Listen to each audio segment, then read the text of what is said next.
the next day, I got up, and I went to Claire's room. She was supposed to leave like at 9, and I got there about 8:30, and they said, it's going to be 10:30. And at 10 o'clock, they said it's going to be noon. And at noon, they said it's going to be 1:30. And at 1:30, they said it's going to be 3. And at this point, you can imagine, I am fairly frustrated. And remember, I told you, her room is a broom closet, so it's tiny. And they tell it's going to be 3. And it's like a comic book bubble hanging out. It's going to be 3. And then I look, and everybody's gone. Like, I have never seen people exit a room like it was like a ghost, like they just teleported out, except for one nurse. Maybe her first week on the job. She clearly hadn't gotten the message about how do we get the heck out? Don't hang out with the grieving dad.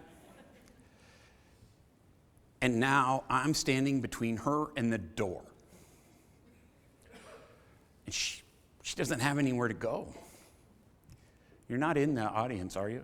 I have been places where she was at. Let me tell the story if you are, because it goes better. I'm standing between her and the door, and she looks at me and she says, "Would you like to hold your daughter?" It was so incomprehensible to me, I had to ask her, what did you say? She said, "Would you like to hold your daughter?" And I said, "Yeah, but if you remember, there are tubes and hoses and wires everywhere. When they bring you into the ICU, they don't bring you in like, oh, let's lay this here, and okay, we're going to be..." And I said, "Yeah." And she said, "Wait here."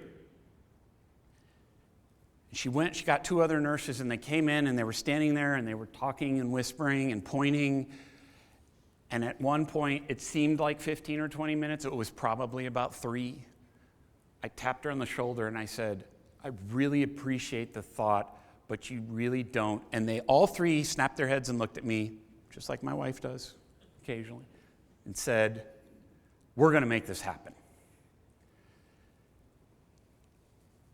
So I stood back. I knew that tone.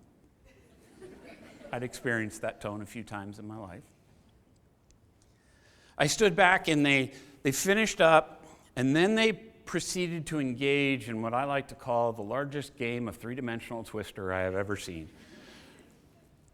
The very first time I gave this presentation to a really large group, it was to the executive team, essentially the managerial team for Mercy 14 years ago.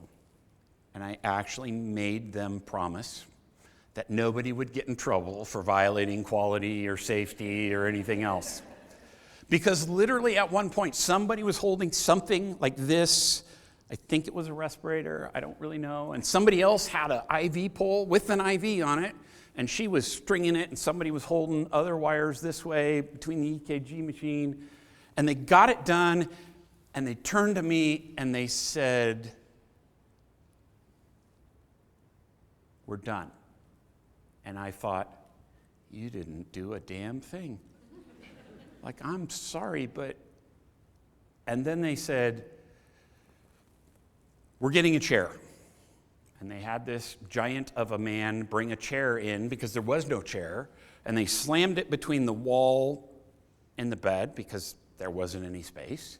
And she looked at me and she said, "You, sit." Okay, well, we're not married, so you're not allowed to talk to me that way. And I sat down, and I still thinking, no way this is going to work. And she picked Claire out of the bed, and she pivot transferred, and everything fell perfectly. And that's the picture.